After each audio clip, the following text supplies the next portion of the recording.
Hello and welcome to the Gastric Health Show. My name is Dawn Boxall and we are on the topic of constipation, and we are doing a correlation with a vitamin D deficiency.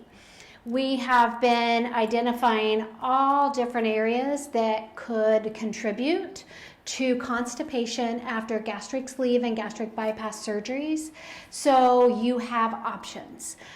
We've discussed that sometimes, for some individuals, increasing fiber, fluids, and exercise hasn't solved the problem, and they need a different approach. So that's what we're doing. We are uncovering some different things to consider.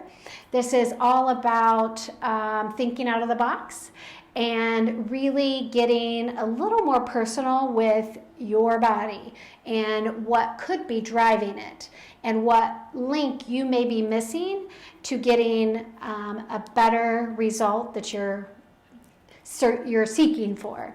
So, vitamin D deficiency and constipation. So, we're going to cover a little bit about vitamin D and how it all works, but then we'll get into a study and kind of explain that study so that you kind of see a perspective that could help you with your health. So, most of you already know that we can get vitamin D from the sun. So the sun touches our skin, then the liver and the kidneys is what activates that vitamin D that we get from the sun, and turns it into the vitamin D that we can use once it turns it into the active form.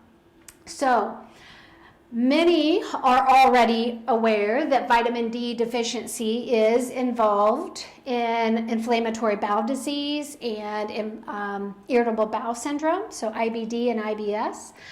It's also common in obesity, and it's very typical when you have a low vitamin D to have depression issues. And that's that seasonal affective disorder, or SAD, that some people experience every winter. So we already know those correlations. We already know, vitamin D, how it kind of works with our skin and then our liver or kidneys to give us a vitamin that we can utilize. This study in 2019, the World Journal of Gastroenterology, it was titled Chronic Functional Constipation Strongly Linked to Vitamin D Deficiency. So this was with patients with motility disorders.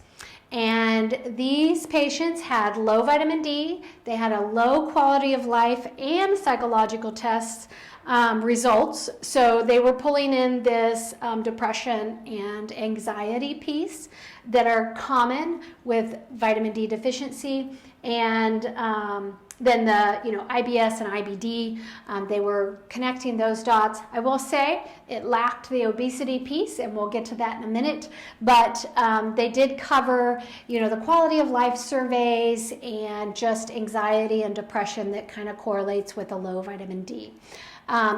Which we do see that with patients who really struggle with IBS and IBD. They have higher levels of anxiety and depression.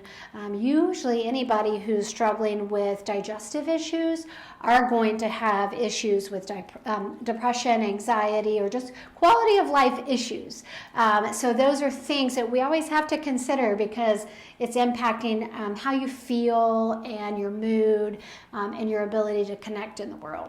So this study was with 86 patients with functional constipation and motility disorders, and then 86 healthy controls. So a small study, although we all cannot derive an answer from this one study on such a few number of people. But again, I think if you are struggling with constipation after gastric sleeve and gastric bypass, I think you have to consider all avenues. And I'm all about optimizing. Let's optimize some of these numbers and let's see if you don't get better results. Will it be the main thing or the only thing that fixes it? It's unlikely unless you've already hit the majority of maybe the pieces that you were lacking. and this was all that you were missing. So potentially, but in my eyes, it's probably unlikely that, increasing your vitamin D to optimal levels is going to correct all constipation. But I think when you tie it with the other areas and really optimizing those, then that really does help. So what they deemed as deficient was a level of less than 20. So for perspective, usually a lab reference range is 30 to 100. Clinically, I have seen some labs even do less. They capped them at 50. But most typically the standard is 30 to 100. So they use kind of the standard protocol for vitamin D deficiency was anything less than 20. Insufficient is 20 to 29, and sufficient was greater than 30.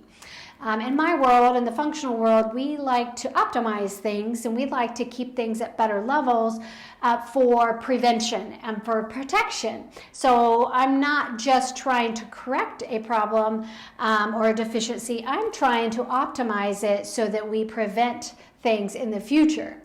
So we're trying to get you to a better place so that you don't have problems. Maybe we can optimize some of these digestive issues and mood issues by maintaining this level higher. So personally, I'm striving for 50 to 75 as my ideal reference range. There's a lot of data to back that with cancer protection. So there's reasons, and there are ways that you are serving yourself by keeping that level a little higher. So in the study, the participants, the average vitamin D with the functional constipation was a 14.6, so definitely deficient. The controls were 28.6, so insufficient. But in my world, that's pretty low. If I want 50 to 75, we got a ways to go. Then the BMI, this is where the obesity piece was lacking.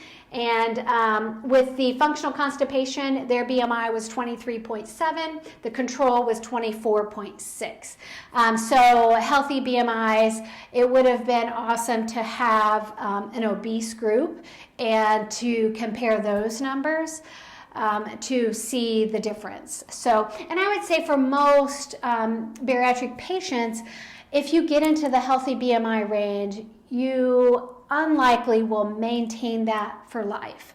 Most typically, we see that you would maintain in the overweight category beautifully.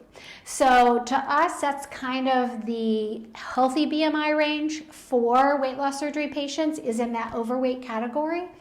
And I would say most clinicians are not super big fans of the BMI charts and don't really follow them for all of their guidance. So it gives us perspective and it helps give us information. Some of the tests, I would say maybe, flaws or things that were identified after was, or just some interesting facts, was that the test was drawn in the summer. This test was, the group that did this testing was from Italy, and they drew all these numbers in the summer. Well, typically that's when we are at our highest, is in the summer with our vitamin D, because we're going to get exposed to more sunshine. So it would be interesting to correlate what happens in the winter months. They also did find most of their participants were female. I would say that's standard for bariatric patients as well. They were a younger group, 49 to 50 was the average age, and typical for bariatric patients as well. And then, of course, that normal BMI is what they saw with the test participants. So one thing that I would have loved to have seen that I feel like is missing that's important is the genetics. So genetic SNPs of VDR, which is the vitamin D receptor, and the CYP2R1, which is a cytochrome P450 family of enzymes. And this is what converts the vitamin D to the active form. So that vitamin D125. Usually we draw for blood work the vitamin 25OH is what is drawn, and not the 125 vitamin D. So when we are looking at this, I feel like this was missing information, because I feel like if we would have known those genetic SNPs on these individuals, maybe that's why their vitamin D's were low. So, and I don't know enough to understand the Italian group, if they are more prone to these type of genetic SNPs or not. But again, I think it's information that would be helpful into understanding that, if you have motility issues or digestive issues correlating with constipation, and you have depression, and maybe you even still struggle with being in the obese BMI range, these facts would be helpful. It would help us know which way to go with you. So again, this is one little tool in your toolbox to evaluate and try to optimize. Once you get in the mode, or your brain thoughts towards protection and prevention and optimizing levels so that you feel your best, normal reference ranges are not for every person. Some of us have to be at the higher end of normal just to feel like ourselves. And there's nothing wrong with that. I think that's where that genetic piece, over time, we will understand better, and that will kind of evolve with the years and decades to come. But right now, I think you have to take the information you have. If your bariatric team is already checking your vitamin D, which they should, figure out, where do you fall on this vitamin D reference range? And if you are just barely over 30, work on it. Get out in the sun for 15 to 20 minutes with no sunscreen every day. Try to get that sun exposure. Work on vitamin D rich foods. Try to get some of those things incorporated in your life, and maybe find out those genetics and see if that's holding you back. What about fat malabsorption? Because it is a fat soluble vitamin as well. So I think that information is one piece to a big puzzle of constipation. So learning how to optimize it and see if that kind of helps improve any of your symptoms is a great strategy to start with. So I hope that has helped, and stay tuned for more videos on constipation. We're excited to have you here, and hope you have a great day.